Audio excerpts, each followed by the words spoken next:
La science est l'esthétique de l'intelligence, disait Gaston Bachelard.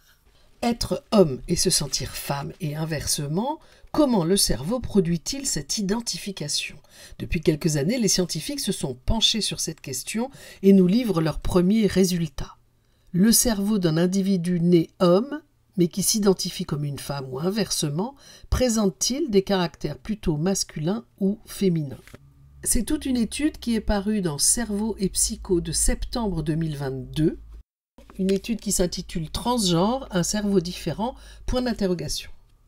On s'interroge dans cette étude sur la localisation éventuelle de l'identité sexuelle dans le cerveau, et enfin, ce dont nous parlons aujourd'hui, ce que signifie la longueur des doigts, en l'occurrence l'index et l'annulaire. Le rapport entre la longueur de l'index et celle de l'annulaire donne une indication de la quantité de testostérone à laquelle le fœtus a été exposé pendant la grossesse. Ok ? Plus cette valeur est faible, c'est-à-dire moins il a reçu de testostérone, plus l'annulaire est long par rapport à l'index. Petite explication, un homme transsexuel, c'est une personne qui est née femme, mais qui s'identifie comme un homme. Une femme transsexuelle, c'est une personne qui est née homme, mais qui s'identifie comme une femme.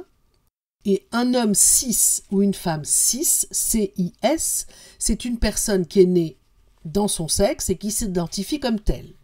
Pour les scientifiques, la concentration de testostérone dans le ventre de la mère pourrait influencer l'identité de genre.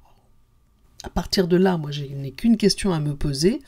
Comment se concentre la testostérone dans le ventre de la mère? Cela étant, ce n'est pas parce qu'on a plus ou moins de testostérone que systématiquement on va se sentir plus ou moins femme ou plus ou moins homme. Puisqu'on sait que certaines femmes ont des taux de testostérone beaucoup plus élevés que la moyenne, on va dire, et certains hommes des taux moins élevés que la moyenne, ce qui ne les empêche pas de se reconnaître en tant qu'hommes. Donc on n'est pas au bout du travail à effectuer pour comprendre tout ça. Est-ce qu'il faut vraiment passer par le cerveau? Ça, c'est une autre histoire.